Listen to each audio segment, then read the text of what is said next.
Hello, this is Wafflewolf, and I will be teaching you guys how to play Weiss. It is a Japanese trading card game based heavily on anime and other miscellaneous video games.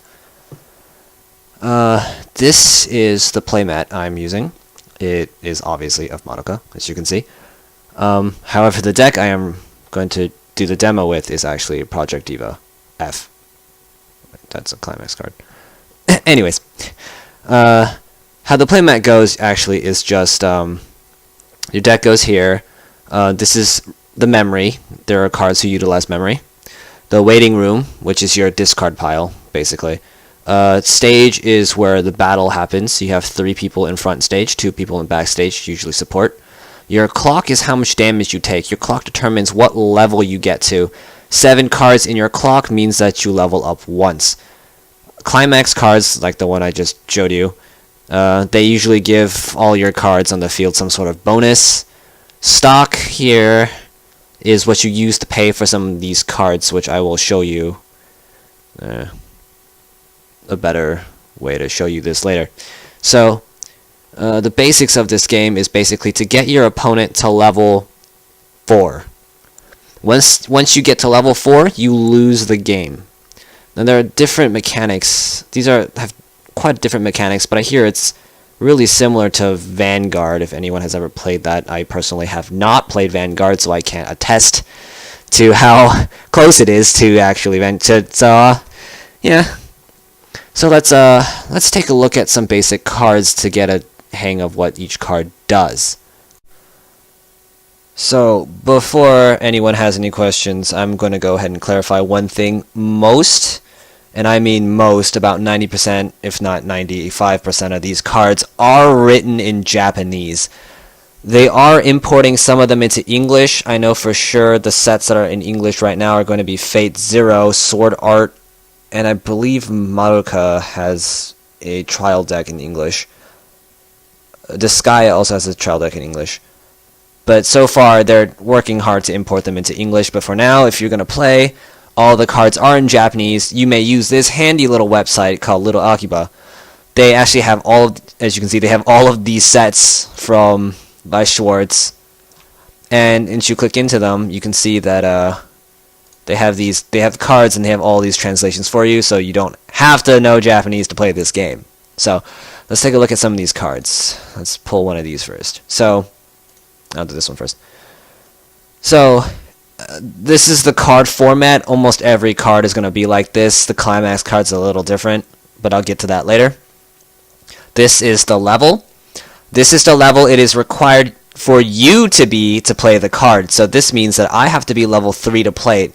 Keep in mind that you have to, once you hit level 4, you lose. So the stronger the card, the more difficult it is to play it out. You do have abilities that help you play out these level 3 cards earlier.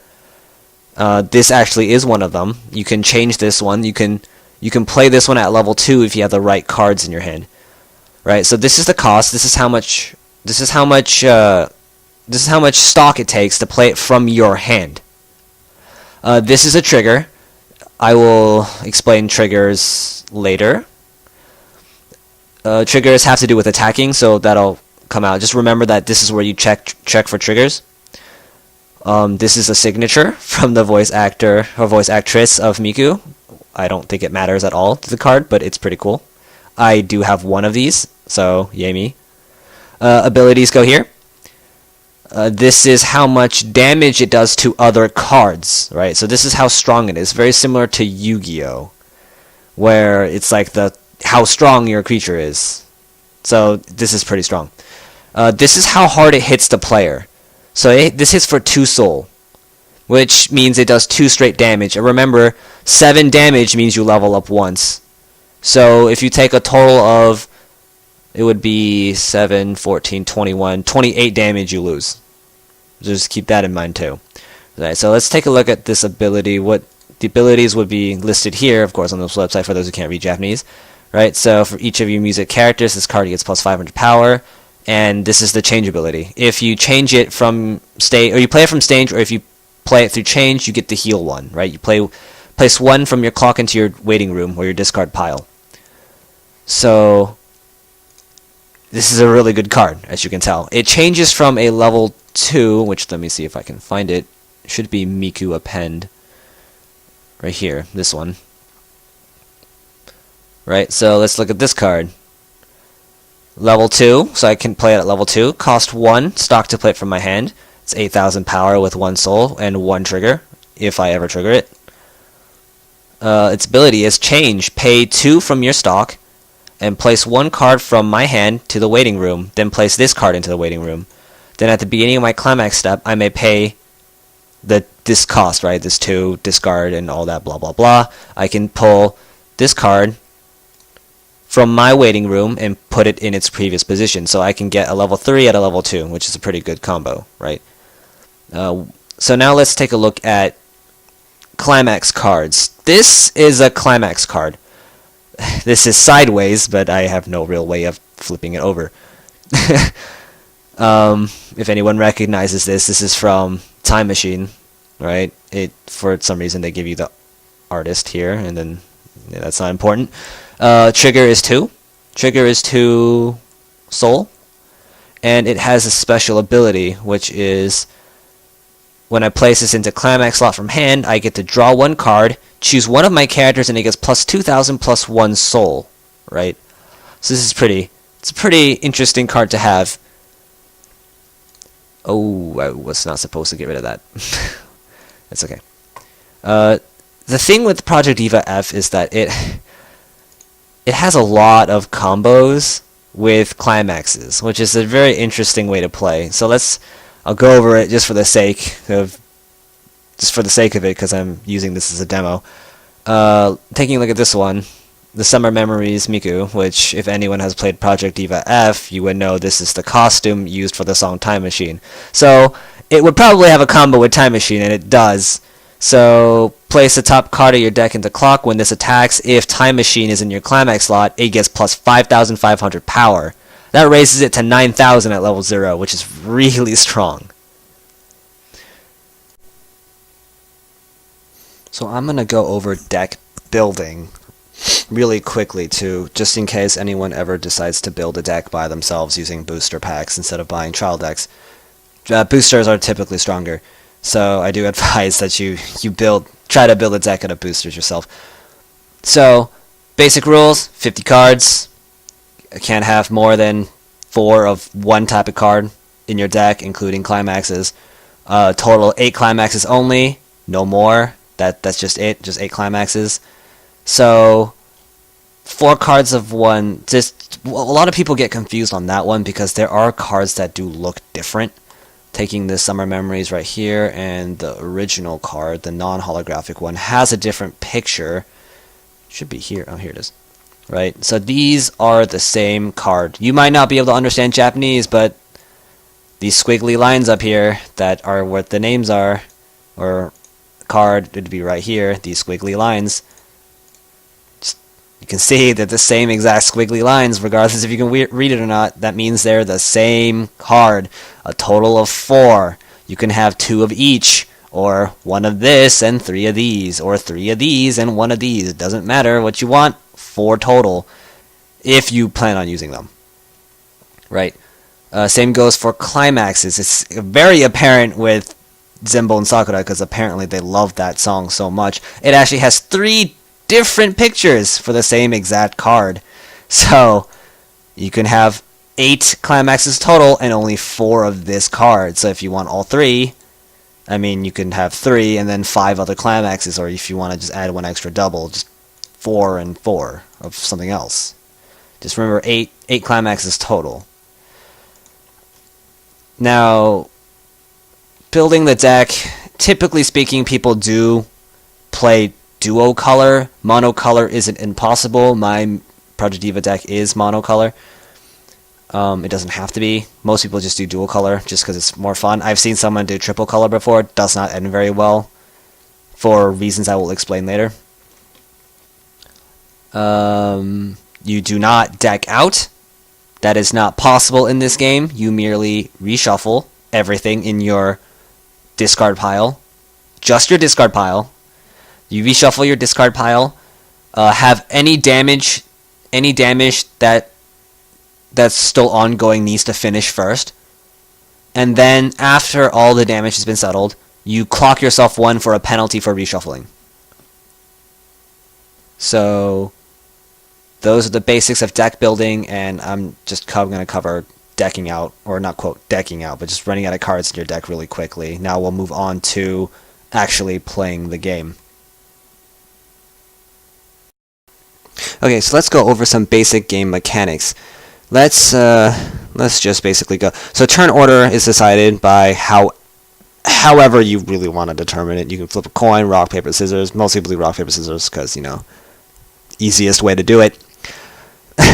So basically, you know, you shuffle your decks. You can cut it if you want. You usually ask your opponent if they want to cut the deck, and then you draw your first 5 cards. 2, 3, 4, and 5. As you can see, my hand is absolutely horrendous. I have nothing at level 0.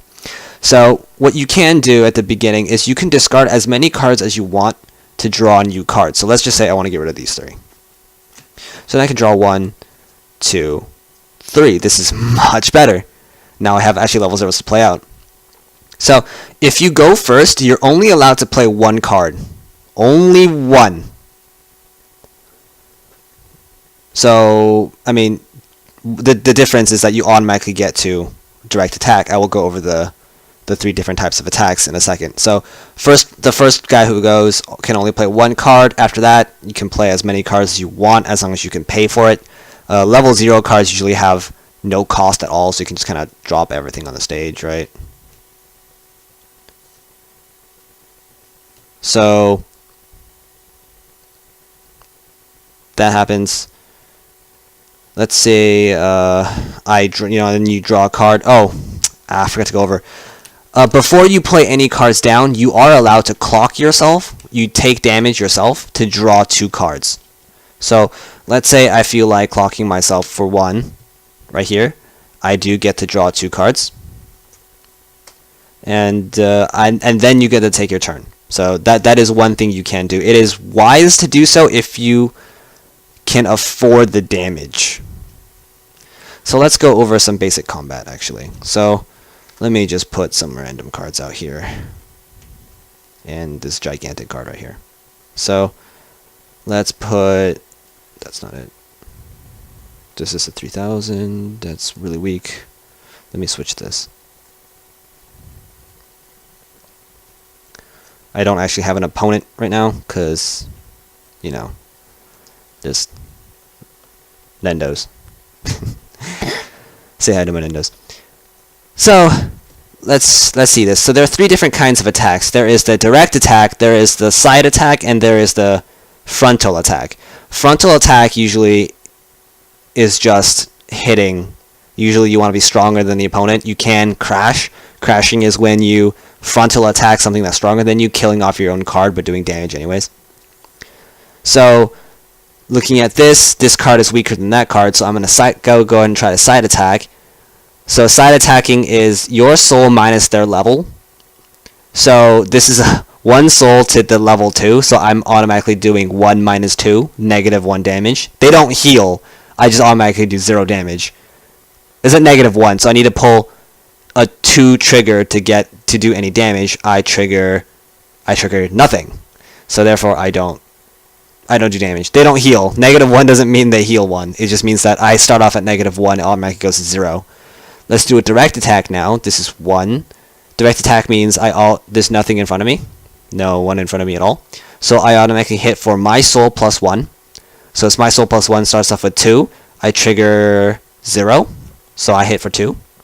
And then a direct attack, because this is really strong, and I'm just gonna rampage through you and deal 2 soul plus no trigger. So 2 soul. I hit for 2. Now, let's say what happens when he attacks me, right?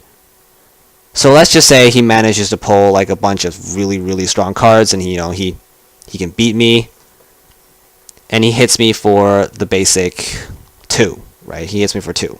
So let's say I clock 2 then. I go 1, 2. Okay. And then let's say he attacks me again. This time I get hit for 4. So I'm going to try pulling 1, it turns out this card is a Climax card. What happens when you pull a Climax card from damage is that it automatically cancels all of the damage that he dealt to you. So all that 4 damage is gone. And let's say he pulls a crazy soul hit, and he hits me for 8 damage. I mean, you normally won't ever see anything hit for 8 damage, but let's just for the sake of example, he hits me for 8 damage. So you start pulling damage. You go 1, oh, I canceled it. Therefore, all of that 8 damage is now gone. I take nothing. So then let's just keep going. Let's just as the match goes on, I accumulate damage. 1, 2, 3, 4, 5. I go to 6, right? I'm like, oh, I'm about to level up. Oh no, what will I do? And he hits me for 2, right? So let's say he hits me for 1, 2. So now I've hit over 7. And remember that 7 is level. So you basically count 1, 2, 3, 4, 5, 6, 7. This card is temporarily just out there for now. So now I have to pick one of these cards to put into level. Keep in mind that to play a card of a certain color, you need to have it in your level or in your clock. So a level 2 green requires me to have at least 1 green in my level or 1 green in my clock. A level 2 yellow requires to have 1 yellow or 1 yellow in my level or 1 yellow in my clock. So the more multicolored you get, the more difficult it is to keep up, because it's hard to keep things in your clock at all times. So let's pick one. This is a mono green color, so this is really bad for this example. Just keep in mind that colors do matter. So I'm going to level that up. The rest of these go into my graveyard now. And then that 8th damage comes right back, and I start at 1. It doesn't go away. Another thing that happens is once your character is killed, it is reversed. It is reversed for the time being. You can pay 3 stock automatically to save it and keep it on the field. Your 3 stock goes away, and this comes out. There are cards that have a special kind of encore. I don't believe I have any of that. Actually, no, this one does. This card does actually have a special encore. It's discard any character card from my hand to encore instead of paying 3. Now, as you go and as you level up, you get to play stronger and stronger cards. This is definitely one of the things for Weiss. You can come back from nothing. Climaxes go here. If you ever pull a Climax card, you play them before you attack. So please play them before you attack. You set them down. Usually you pull a card and you go, okay, I'm going to put Climax, right? Zenbone Sakura. All of my characters get +2 soul automatically. So when you hit, this hits for 3 automatically, and 4 automatically. So it's really strong. And once that happens, the Climax card goes away to the graveyard, and everything else is pretty simple, right? Now, let's clean this up a little bit. I guess I should probably demonstrate colors too. Let me grab another deck real quick. Can I reach that? Yes, I can. This is my Kyo Sayaka deck. It is actually relatively strong. Won 5th place at a tournament, so I'm pretty proud of that. It's my Madoka Kyoko Sayaka deck. So, as you can see, this one's a dual color. So there's a blue and there's a red, right? Go figure. So, let's say I'm at level 3, right? I would never put that there. Let's say I'm at level 3, and I was being derpy and kind of stupid, so I did nothing but put my reds out. I just hit level 3 and I put nothing but my reds there. And my hand consists of Sayaka, more Sayaka, even more Sayaka, and some more Sayaka. What do I do? Oh, this is a problem. I can't actually play any of these. I am level 3, so I can play every single card in my deck, but the problem is I have absolutely no blue cards in my clock or in my level. Therefore, all of these cards that are really strong, I can no longer use. However, if I manage to pull Kyoko, oh look, I have a red, I can do it. But let's say I start taking damage again, and I finally, oh look, I clocked a blue. Now I can start playing my blue cards out. So, it's a good strategy to always alternate colors. Just in case. I should probably shuffle these better, because a lot of my cards are going to get clumped up. Dang it. whatever. Yeah. Okay. Now, that's actually pretty much all there is to know about Weiss Schwarz. If you have any questions, you could always leave a comment. And I will try my best to remember to answer it. So, that's pretty much all you need to know to play Weiss Schwarz. Card list is online. To be honest, play your favorite deck. Not all decks are tournament viable. Doesn't mean it's not fun to play. Nichijou is the best example of that. It is a completely weak and underpowered deck, but it has really fun mechanics in it.